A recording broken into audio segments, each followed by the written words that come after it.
नमस्कार। तो आज प्रेमचंद हमारे कथा सम्राट प्रेमचंद का जन्मदिन है और मैं सुनाऊंगी उनकी एक कहानी। वैसे पिछली सप्ताह भी मैंने उन्हीं की कहानी सुनाई थी और मुझे बड़ी खुशी है कि फातिहा पढ़ी और आज मैं पढ़ रही हूँ बड़े भाई साहब। यह कहानी बड़े भाई साहब, मैं जो फर्स्ट बॉर्न्स होते हैं ना परिवार में, उनको ये समर्पित कहानी है, क्योंकि इसमें हम शिक्षा व्यवस्था वगैरह तो सब कुछ बहुत कुछ देखते हैं, लेकिन जो सबसे बड़ी संतान होती है उसके ऊपर हम लोग दूसरी संतान पैदा होते ही जितनी जिम्मेदारियां आमतौर से लाद दी जाती हैं और वो एकदम बच्चे से बड़ा हो जाता है, जो हमारी पहली संतान बच्चे से एकदम बड़ी हो जाती है, तो उनकी क्या दुर्गति भी होती है। वो हरदम एक मतलब जैसे कि एक मानक हैं, वो कैसे रहें, क्या खाएं, क्या पिएं, कहाँ चलें, क्या पढ़ें, किसके साथ बोलें, किसके साथ ना बोलें, और छोटे भाई बहन की कैसी मतलब उनकी देखभाल कैसे करें। इतनी सारे हम उन पर काम लाद देते हैं और उनको दूसरा बच्चा पैदा होते ही बुजुर्ग बना देते हैं। तो आज ये कहानी समर्पित है उन तमाम बड़े बच्चों के लिए और ख़ास तौर से अपनी दीदी के लिए, जिनके बारे में मैं अक्सर कहती हूँ कि बहुत मारती थी। जब ये इस कहानी के बारे में मैंने सोचना शुरू किया 2 दिन पहले से, तो मुझे सचमुच में बड़ी करुणा हुई अपनी बड़ी बहन कलावती पर, बहुत करुणा हुई। और मैं आज समझ सकती हूँ कि वो हमें इतनी ख़ास तौर से मुझे इतनी मारा क्यों करती थी, क्योंकि मैं बिल्कुल छोटे भाई की तरह सारा दिन पैर में मेरे चक्कर ही बंधा रहता था। घर में तो टिकना ही नहीं और सारे वो काम करने हैं जो कहा जाता है कि नहीं करने चाहिए। तो अब क्या करें, बड़ी बहन का कोई ना कोई फ़र्ज़ तो था ही कि वो मतलब मुझे काबू में रखे और बताए कि देखो पढ़ो, चुपचाप पढ़ा करो, इस तरह से मत घूमा करो। तो ये कहानी हम पढ़ते हैं बड़े भाई साहब। मुझे ये कहानी हंसते हंसते, जैसे कि आप अंत में जाकर के रो दें, आप करुणा से भर जाएं, ऐसा होता है इस कहानी को। मेरे साथ ऐसा ही हुआ। आप सुने। बड़े भाई साहब। मेरे भाई साहब मुझसे 5 साल बड़े थे, लेकिन 3 दर्जा आगे। उन्होंने भी उसी उम्र में पढ़ना शुरू किया था जब मैंने शुरू किया, लेकिन तालीम जैसे महत्व के मामले में वह जल्दीबाजी से काम लेना पसंद ना करते थे। इस भवन की बुनियाद खूब मजबूत डालना चाहते थे, जिस पर आलीशान महल बन सके। 1 साल का काम 2 साल में करते थे, कभी कभी 3 साल भी लग जाते थे। बुनियाद पुख्ता ना हो तो मकान कैसे पायदार बने। मैं छोटा था, वह बड़े थे। मेरी उम्र 9 साल की, वह 14 साल के थे। उन्हें मेरी तंबीह और निगरानी का पूरा जन्मसिद्ध अधिकार था और मेरी शालीनता इसी में थी कि उनके हुक्म को कानून समझूं। वह स्वभाव से बड़े अध्ययनशील थे, हरदम किताब खोले बैठे रहते और शायद दिमाग को आराम देने के लिए कभी कॉपी पर, कभी किताब के हाशिए पर चिड़िया, कुत्तों, बिल्लियों की तस्वीरें बनाया करते। कभी कभी एक ही नाम या शब्द या वाक्य 10-20 बार लिख डालते। कभी एक शेर को बार बार सुंदर अक्षरों में नकल करते। कभी ऐसी शब्द रचना करते जिसमें ना कोई अर्थ होता, ना कोई सामंजस्य। मसलन एक बार उनकी कॉपी पर मैंने यह इबारत देखी, स्पेशल, अमीना, भाइयों भाइयों, दरअसल, भाई भाई, राधेश्याम, श्रीयुक्त राधेश्याम, 1 घंटे तक। इसके बाद एक आदमी का चेहरा बना हुआ था। मैंने चेष्टा की कि इस पहेली का कोई अर्थ निकालूं, लेकिन असफल रहा और पूछने का साहस भी न था। वह 9वीं जमात में थे और मैं 5वीं में।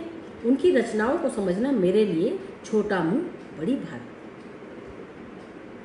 मेरा जी पढ़ने में बिल्कुल न लगता था। 1 घंटा भी किताब लेकर बैठना पहाड़ था। मौका पाते ही हॉस्टल से निकलकर मैदान में आ जाता और कभी कंकड़ियाँ उछालता, कभी कागज की तितलियाँ उड़ाता और कहीं कोई साथी मिल गया तो पूछना ही क्या। कभी चहार दीवारी पर चढ़कर नीचे कूद रहे हैं, कभी फाटक पर सवार उसे आगे पीछे चलाते हुए मोटर कार का आनंद ले रहे हैं। लेकिन कमरे में आते ही भाई साहब का वह रौद्र रूप देखकर प्राण सूख जाते। उनका पहला सवाल था, कहाँ थे? हमेशा यही सवाल इसी ध्वनि में हमेशा पूछा जाता था और इसका जवाब मेरे पास केवल मौन था। न जाने मुँह से ये बात क्यों न निकलती कि जरा बाहर खेल रहा था। मेरा मौन कह देता था कि मुझे अपना अपराध स्वीकार है और भाई साहब के लिए इसके सिवा और कोई इलाज न था कि रोज से मिले हुए शब्दों से मेरा सत्कार करें। इस तरह अंग्रेजी पढ़ोगे तो जिंदगी भर पढ़ते रहोगे और एक हर्फ ना आएगा। अंग्रेजी पढ़ना कोई हंसी खेल नहीं है कि जो चाहे पढ़ ले।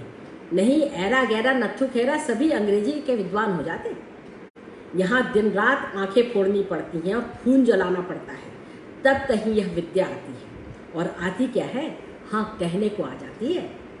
बड़े बड़े विद्वान भी शुद्ध अंग्रेजी नहीं लिख सकते, बोलना तो दूर रहा। और मैं कहता हूँ, तुम कितने घोंघा हो कि मुझे देखकर भी समझ नहीं लेते। मैं कितनी मेहनत करता हूँ, यह तुम अपनी आंखों देखते हो। अगर नहीं देखते तो यह तुम्हारी आंखों का कसूर है, तुम्हारी बुद्धि का कसूर है। इतने मेले तमाशे होते हैं, मैं पास नहीं फटकता, हमेशा पढ़ता रहता हूँ। उस पर भी एक एक दर्जे में 2-2, 3-3 साल पढ़ा रहता हूँ। फिर तुम कैसे आशा करते हो कि तुम योग खेल कूद में वक्त गंवा कर पास हो जाओ? मुझे तो दो ही 3 साल लगते हैं। तुम उम्र भर इसी दर्जे में पड़े रह सकते हो। अगर तुम्हें इसी तरह उम्र गंवानी है तो बेहतर है घर चले जाओ, मजे से गुल्ली डंडा खेलो। दादा की गाढ़ी कमाई के रुपयों को क्यों बर्बाद करते हो? हैं? क्या हक है तुम्हें यूं बर्बाद करने का? कहो तो। मैं यह लताड़ सुनकर आंसू बहाने लगता। जवाब ही क्या था? अपराध तो मैंने किया, लताड़ कौन सा है? भाई साहब उपदेश की कला में निपुण थे। ऐसी ऐसी लगती बातें कहते, ऐसे ऐसे सूखती बाण छोड़ते कि मेरे जिगर के टुकड़े टुकड़े हो जाते और हिम्मत छूट जाती। इस तरह जान तोड़कर मेहनत करने की शक्ति में मैं अपने में ना पाता था और उस निराशा में जरा देर के लिए मैं सोचने लगता, क्यों ना घर चला जाऊं। जो काम मेरे बूते के बाहर है उसमें हाथ डालकर क्यों अपनी ज़िंदगी खराब करूं। मुझे अपना मूर्ख रहना मंजूर था, लेकिन उतनी मेहनत से तो मुझे चक्कर आ जाता था। लेकिन घंटे 2 घंटे बाद निराशा के बादल फट जाते और मैं इरादा करता कि आगे से खूब जी लगा के पढ़ूंगा। चटपट एक टाइम टेबल बना डालता। बिना पहले से नक्शा बनाए, कोई स्कीम तैयार किए काम कैसे शुरू करूं। टाइम टेबल में खेल कूद का मत बिल्कुल उड़ जाता। प्रातःकाल उठना, 6 बजे हाथ मुंह धो नाश्ता कर पढ़ने बैठ जाना। 6 से 8 तक अंग्रेजी, 8 से 9 तक हिसाब, 9 से 9:30 तक इतिहास, फिर भोजन और स्कूल। 3:30 बजे स्कूल से वापस होकर आधा घंटा आराम, 4 से 5 तक भूगोल, 5 से 6 तक ग्रामर, आधा घंटा हॉस्टल के सामने टहलना, 6:30 से 7 तक अंग्रेजी कंपोजिशन, फिर भोजन करके 8 से 9 तक अनुवाद, 9 से 10 तक हिंदी, 10 से 11 तक विविध विषय, फिर विश्राम। टाइम टेबल तैयार। मगर टाइम टेबल बना लेना एक बात है, उस पर अमल करना दूसरी बात। पहले ही दिन से इसकी अवहेलना शुरू हो जाती। मैदान की वह सुखद हरियाली, हवा के हल्के हल्के झोंके, फुटबॉल की उछल कूद, कबड्डी की वह दाव पेच, वॉलीबॉल की वह तेजी और फुर्ती मुझे अज्ञात और अनिवार्य रूप से खींच ले जाते और वहाँ जाते ही मैं सब भूल जाता।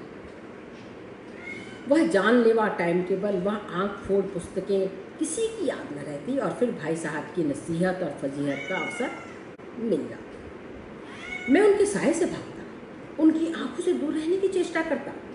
कमरे में इस तरह दबे पांव आता कि खबर न हो। उनकी नज़र मेरी ओर उठी है और मेरे प्राण निकले। हमेशा सिर पर एक नंगी तलवार लटकती मालूम होती, फिर भी जैसे मौत और विपत्ति के बीच भी आदमी मोह और माया के बंधन में जकड़ा रहता है। मैं फटकार और घुड़कियां खाकर भी खेल कूद का तिरस्कार न कर पाता। सच्ची। सालाना इम्तहान हुआ, भाई साहब फेल हो गए, मैं पास हो गया और दर्जे में प्रथम आया। मेरे और उनके बीच अब केवल 2 साल का अंतर रह गया। जी मैं आया भाई साहब को आड़े हाथों में। आपकी वह घोर तपस्या कहाँ गई? मुझे देखी, मजे से खेलता भी रहा और दर्जे में अव्वल भी हूँ। लेकिन वह इतने दुखी और उदास थे कि मुझे उनसे दिली हमदर्दी हुई और उनके घाव पर नमक छिड़कने का विचार ही लज्जास्पद जान पड़ा। हाँ, अब मुझे अपने ऊपर कुछ अभिमान हुआ और कुछ आत्माभिमान बढ़ा। भाई साहब का वह रोब मुझ पर न रहा। आज़ादी से खेलकूद में शरीक होने लगा। दिल मजबूत था। अगर उन्होंने फिर मेरी फजीहत की तो साफ कह दूंगा, आपने अपना खून जलाकर कौन सा तीर मार लिया? मैं तो खेलते खेलते दूर दर्जे में अव्वल आ गया। जबान से ये हेकड़ी जताने का साहस न होने पर भी मेरे रंग ढंग इससे साफ जाहिर होता था कि भाई साहब का वह आतंक अब मुझ पर नहीं है। भाई साहब ने इसे भांप लिया। उनकी सहज बुद्धि बड़ी तीव्र थी और एक दिन जब मैं भोर का सारा समय गुल्ली डंडे की भेंट करके ठीक भोजन के समय लौटा तो भाई साहब ने मानो तलवार खींच ली और मुझ पर टूट पड़े। देखता हूँ इस साल पास हो गए तो और दर्जे में अव्वल आ गए तो तुम्हें दिमाग हो गया। मगर भाईजान, घमंड तो बड़े बड़ों का नहीं रहा, तुम्हारी क्या हस्ती है? इतिहास में रावण का हाल तो पढ़ा ही होगा। उसके चरित्र से तुमने कौन सा उपदेश लिया या यूं ही पढ़ गए? महज इम्तहान पास कर लेना कोई चीज़ नहीं, असल चीज़ है बुद्धि का विकास। जो कुछ पढ़ो उसका अभिप्राय समझो। रावण भूमंडल का स्वामी था। ऐसे राजों को चक्रवर्ती कहते हैं। आजकल अंग्रेजों के राज्य का विस्तार बहुत बड़ा है पर उन्हें चक्रवर्ती नहीं कह सकते। संसार में अनेकों राष्ट्र अंग्रेजों का आधिपत्य स्वीकार नहीं करते, बिल्कुल स्वाधीन है। रावण चक्रवर्ती राजा था। संसार के सभी महीप उसे कर देते थे। बड़े बड़े देवता उसकी गुलामी करते थे। आग और पानी के देवता भी उसके दास थे। मगर उसका अंत क्या हुआ? घमंड ने उसका नाम निशान तक मिटा दिया। कोई उसे चिल्लू भर पानी देने वाला भी नहीं बचा। आदमी जो कुकर्म चाहे करे पर अभिमान न करे, इतराए नहीं। अभिमान किया और दीन दुनिया दोनों से गया। शैतान का हाल तो पढ़ा ही होगा। उसे यह अभिमान हुआ कि ईश्वर का उससे बढ़कर सच्चा भक्त कोई नहीं। अंत में यह हुआ कि स्वर्ग से नरक में ढकेल दिया गया। शाह रूम ने भी एक बार अहंकार किया था, भीख मांग मांग के मर गया। तुमने तो अभी केवल एक दर्जा पास किया है और अभी से तुम्हारा सिर फिर गया। तब तो तुम आगे बढ़ चुके। यह समझ लो कि तुम अपनी मेहनत से पास नहीं हुए। अंधी के हाथ बटेर लग गई, मगर बटेर केवल एक बार हाथ लगती है, बार बार नहीं लग सकती। कभी कभी गुल्ली डंडे में अंधा चोट निशाना पड़ जाता है, इससे कोई सफल खिलाड़ी नहीं हो जाता। सफल खिलाड़ी वह है जिसका कोई निशाना खाली ना जाए। मेरे फेल होने पर मत जाओ। मेरे दर्जे में आओगे तो दांतों पसीना आएगा जब अलजबरा और ज्योमेट्री के लोहे के चने चबाने पड़ेंगे और इंग्लिस्तान का इतिहास पढ़ना पड़ेगा। बादशाहों के नाम याद रखना आसान नहीं। 8 हेनरी हो चुके हैं। कौन सा कांड किस हेनरी के समय हुआ, क्या यह याद कर लेना आसान समझते हो? हेनरी 7वें की जगह हेनरी 8वां लिखा और सब नंबर गायब। सफा चट, सिफर भी ना मिलेगा, सिफर भी। हो किस ख्याल में? दर्जनों तो जेम्स हुए हैं, दर्जनों विलियम, कौड़ियों चार्ल्स। दिमाग चक्कर खाने लगता है, आंधी रोग हो जाता है। इन अभागों को नाम तक भी ना जोड़ देते हैं। एक ही नाम के पीछे 2M, 3M, 4M, 5M लगाते चले गए। मुझसे पूछते तो 10 लाख नाम बता देता। और ज्योमेट्री की तो बस खुदा की पनाह। अ ब ज की जगह अ ज ब लिख दिया, सारे नंबर कट गए। कोई निर्दयी मुमतहीनों से नहीं पूछता कि आखिर अ ब ज और अ ज ब में क्या फ़र्क है, और व्यर्थ की बात के लिए क्यों छात्रों का खून करते हो? दाल भात रोटी खाई या भात दाल रोटी, इसमें क्या रखा है? मगर इन परीक्षकों को क्या परवाह? वह तो वही देखते हैं कि जो पुस्तक में लिखा है। चाहते हैं कि लड़के अक्षर अक्षर रट डालें और इसी रटंत का नाम शिक्षा रख छोड़ा है। और आखिर इन बेसिर की बातों का को पढ़ने से फायदा ही क्या। इस रेखा पर वह लंब गिरा दो तो आधार लंब से दुगना होगा। पूछिए इसका प्रयोजन। दुगना नहीं चौगुना हो जाए, ये आधा ही रहे मेरी बला से।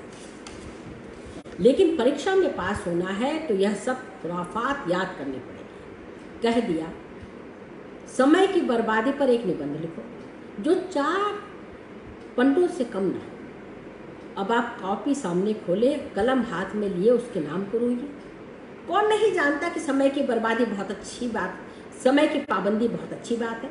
इससे आदमी के जीवन में संयम आता है। जरा सी बात पर 4 पन्ने कैसे लिखे कहिए। तो जो बात एक वाक्य में कही जा सके उसे 4 पन्ने, उस पर 4 पन्ने लिखने की क्या जरूरत। मैं तो इसे हिमाकत समझता हूँ। यह तो समय की किफ़ायत नहीं बल्कि उसका दुरुपयोग है। व्यर्थ की बात को ठूस दिया। हम चाहते हैं आदमी को जो कुछ कहना है चटपट कह दे और अपनी राह ले, मगर नहीं, आपको 4 पन्ने रंगने पड़ेंगे, चाहे जैसे लिखिए। पन्ने भी पूरे फुल स्केप आकार के। यह तो छात्रों पर अत्याचार नहीं तो और क्या है। अनर्थ तो यह है कि कहा जाता है संक्षेप में लिखो। समय की पाबंदी पर संक्षेप में एक निबंध लिखो जो 4 पन्ने से कम का ना। ठीक, संक्षेप में तो 4 पन्ने हुए, नहीं तो शायद 100-200 पन्ने लिखवा डालते। तेज भी दौड़िए और धीरे धीरे भी, है ना उल्टी बात।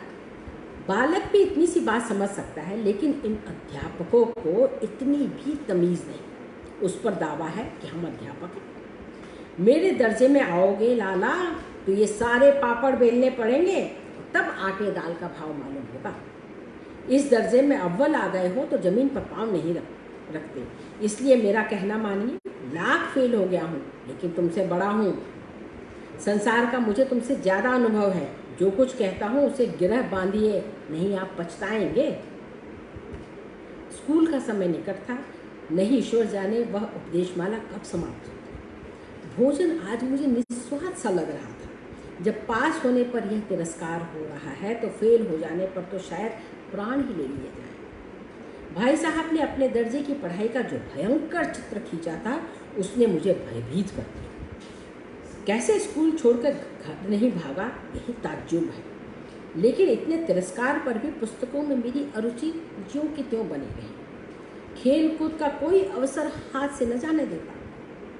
पढ़ता भी था मगर बहुत कम, बस इतना कि रोज का टास्क पूरा हो जाए और दर्जे में जलील न होना पड़े। अपने ऊपर जो विश्वास पैदा हुआ था वह फिर लुप्त हो गया और फिर चोरों का सा जीवन कटने लगा। फिर सालाना इम्तहान हुआ और कुछ ऐसा संयोग हुआ कि मैं फिर पास हुआ और भाई साहब फिर फेल हो गए। मैंने बहुत मेहनत न की पर न जाने कैसे दर्जे में फिर अव्वल आ गया। मुझे खुद अचरज हुआ। भाई साहब ने तो प्राणांतक परिश्रम किया था। कोर्स का एक एक शब्द चाट गए थे। 10 बजे रात तक इधर, 4 बजे भोर से उधर, 6 से 9:30 तक स्कूल जाने से पहले। मुद्रा कांतिहीन हो गई मगर बेचारे फेल हो गए। मुझे उन पर दया आती थी। नतीजा सुनाया गया तो वह रो पड़े, मैं भी रोने लगा। अपने पास होने की खुशी आधी हो गई।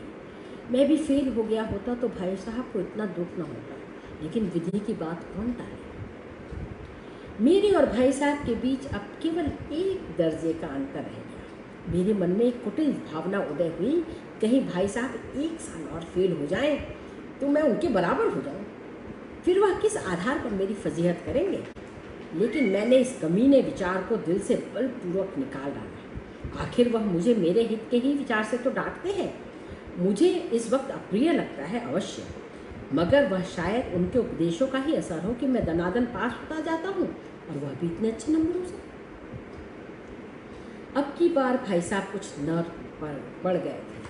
कई बार मुझे डांटने का अवसर पाकर भी उन्होंने धीरज से काम लिया। शायद अब वह खुद समझने लगे थे कि मुझे डांटने का अधिकार उन्हें नहीं रहा था, या रहा भी तो बहुत कम। मेरी स्वच्छंदता भी बढ़ी। मैं उनकी सहिष्णुता का अनुचित लाभ उठाने लगा। मुझे कुछ ऐसी धारणा हुई कि मैं तो पास हो ही जाऊंगा, पढ़ूं या ना पढ़ूं। मेरी तकदीर बलवान है, इसलिए भाई साहब के डर से जो थोड़ा बहुत पढ़ लिया करता था वह भी बंद। मुझे कनकौवे उड़ाने का नया शौक पैदा और अब सारा समय पतंगबाजी की ही भेंट होता था। फिर भी मैं भाई साहब का अदब करता था और उनकी नज़र बचा कर कनकौवे उड़ाता था। मांझा देना, कन्ने बांधना, पतंग टूर्नामेंट की तैयारियां आदि समस्याएं सब गुप्त रूप से हल की जाती थीं। भाई साहब को यह संदेह न करने देना चाहता था कि उनका सम्मान और लिहाज अब मेरी नज़रों में कम हो गया है। एक दिन संध्या समय हॉस्टल से दूर में एक कनकौवा लूटने बेतहाशा दौड़ा जा रहा था। आंखें आसमान की ओर थी और मन उस आकाशगामी पथिक की ओर जो मंद गति से झूमता हुआ पतन की ओर आ रहा था। मानो कोई आत्मा स्वर्ग से निकलकर विरक्त मन से नए संस्कार ग्रहण करने जा रही है। बालकों की एक पूरी सेना लग्गी और झाड़दार बांस लिए उनका स्वागत करने दौड़ी जा रही थी। किसी को अपने आगे पीछे की खबर न थी। सभी मानो उस पतंग के साथ ही आकाश में उड़ रहे थे। सब कुछ समतल है, जहाँ न कोई मोटर कार है, न ट्राम, न गाड़ी। सहसा भाई साहब से मेरी मुठभेड़ हो गई। वो शायद बाजार से लौट रहे थे। उन्होंने वहीं मेरा हाथ पकड़ लिया और उग्र भाव से बोले, इन बाजारी लौंडों के साथ ढेले के कनकौवे के लिए दौड़ते तुम्हें शर्म नहीं आती? तुम्हें इसका कुछ भी लिहाज नहीं कि आप नीची जमात में नहीं हो, बल्कि 8वीं जमात में आ गए हो और मुझसे केवल 1 दर्जा नीचे हो। आखिर आदमी को कुछ तो अपनी पोजीशन का ख्याल होना चाहिए। एक ज़माना था जब लोग 8वां दर्जा पास करके नायब तहसीलदार हो जाते थे। मैं कितने ही मिडलचियों को जानता हूँ जो आज अव्वल दर्जे के डिप्टी मजिस्ट्रेट या सुपरिंटेंडेंट हैं। कितने ही 8वीं जमात वाले हमारे लीडर और समाचार पत्रों के संपादक हैं। बड़े बड़े विद्वान उनकी मातहती में काम करते हैं और तुम उसी 8वें दर्जे में आकर बाजारी लौंडों के साथ कनकौवे के लिए दौड़ रहे हो। मुझे तुम्हारी इस कमोतली पर बहुत दुख होता है। तुम ज़हीन हो, इसमें शक नहीं, लेकिन ये जहन किस काम का जो हमारे आत्मगौरव की हत्या कर दे? तुम अपने दिल में समझते होगे मैं भाई साहब से महज 1 दर्जा नीचे हूँ और अब उन्हें मुझको कुछ कहने का हक नहीं है, लेकिन यह तुम्हारी गलती है। मैं तुमसे 5 साल बड़ा हूँ और चाहे आज तुम मेरी ही जमात में आ जाओ और परीक्षकों का यही हाल है तो निसंदेह अगले साल तुम मेरे समकक्ष हो जाओगे और शायद 1 साल बाद मुझसे आगे भी निकल जाओ। लेकिन मुझ में और तुम में जो 5 साल का अंतर है उससे तुम क्या खुदा भी नहीं मिटा सकता। मैं तुमसे 5 साल बड़ा हूँ और हमेशा रहूँगा। मुझे दुनिया का और ज़िंदगी का जो तजर्बा है तुम उसकी बराबरी नहीं कर सकते। चाहे तुम MA DPhil DLit ही क्यों ना हो जाओ। समझ किताबें पढ़ने से नहीं आती है। हमारी अम्मा ने कोई दर्जा पास नहीं किया और दादा भी शायद 5वीं जमात से आगे नहीं पढ़े, लेकिन हम दोनों चाहे दुनिया की सारी विद्या पढ़ लें, अम्मा और दादा को हमें समझाने और सुधारने का अधिकार हमेशा रहेगा। केवल इसलिए नहीं कि वे हमारे जन्मदाता है, बल्कि इसलिए कि उन्हें दुनिया का हमसे ज़्यादा तजर्बा है और रहेगा। अमेरिका में किस तरह की राज्य व्यवस्था है और 8वें हेनरी ने कितने ब्याह किए और आकाश में कितने नक्षत्र हैं, यह बात चाहे उन्हें मालूम ना हो, लेकिन हजारों ऐसी बातें हैं जिनका ज्ञान उन्हें हमसे और तुमसे ज़्यादा है। देर ना करें, आज मैं बीमार हो जाऊं तो तुम्हारे हाथ पांव फूल जाएंगे। दादा को तार देने के सिवा तुम्हें कुछ न सूझेगा, लेकिन तुम्हारी जगह पर दादा हो तो किसी को तार न दे, न घबराए, न बदहवास हो। पहले खुद मरज पहचान का इलाज करेंगे, उसमें सफल न हो तो किसी डॉक्टर को बुलाएंगे। बीमारी तो खैर बड़ी चीज़ है। हम तुम तो इतना भी नहीं जानते कि महीने भर का खर्च महीना भर कैसे चले। जो कुछ दादा भेजते हैं उसे हम 20-22 तक खर्च कर डालते हैं और फिर पैसे के मोहताज हो जाते हैं। नाश्ता बंद हो जाता है, धोबी नाई से मुँह चुराने लगते हैं। लेकिन जितना आज हम और तुम खर्च कर रहे हैं उसके आधे में दादा ने अपनी उम्र का बड़ा भाग इज्जत और नेक नामी के साथ निभाया है और एक कुटुंब का पालन किया है जिसमें सब मिलाकर 9 आदमी थे। अपने हेडमास्टर साहब को देख लो, MA है ना, और यहाँ के नहीं ऑक्सफोर्ड के हैं। 1000 रुपया पाते हैं, लेकिन उनके घर का इंतजाम कौन करते हैं? उनकी बूढ़ी माँ। हेडमास्टर साहब की डिग्री यहाँ बेकार हो गई। पहले खुद घर का इंतजाम करते थे, खर्च पूरा ना पड़ता था, कर्जदार रहते थे। जब से उनकी माताजी ने प्रबंध अपने हाथ में लिया है, जैसे घर में लक्ष्मी आ गई है। तो भाईजान, यह गुरूर दिल से निकाल डालो कि तुम मेरे समीप आ गए हो और अब स्वतंत्र हो। मेरे देखते तुम बेराह न चल सकोगे। अगर तुम यूँ ना मानोगे तो मैं इसका भी प्रयोग कर सकता हूँ। मैं जानता हूँ तुम्हें मेरी बातें जहर लगती हैं। मैं उनकी इस नई युक्ति के आगे नतमस्तक हो गया। मुझे आज सचमुच अपनी लघुता का अनुभव हुआ और भाई साहब के प्रति मेरे मन में श्रद्धा उत्पन्न हुई। मैंने सजल आंखों से कहा, हरगिज नहीं, आप जो कुछ फरमा रहे हैं वो बिल्कुल सच है और आपको कहने का अधिकार भी है। भाई साहब ने मुझे गले लगा लिया और बोले, कनकौवे उड़ाने से कौन मना करता है? मेरा जी भी ललचाता है, लेकिन क्या करूं, खुद बेराह चलूं तो तुम्हारी रक्षा कैसे करूं? यह कर्तव्य भी तो मेरे सर पर है। संयोग से उसी वक्त एक कटा हुआ कनकौवा हमारे ऊपर से गुजरा। उसकी डोर लटक रही थी। लड़कों का एक गोल पीछे दौड़ता चला आता था। भाई साहब लंबे तो हैं ही, उछलकर दौड़ पकड़ ली और बेतहाशा हॉस्टल की तरफ दौड़े। मैं पीछे पीछे दौड़ रहा था।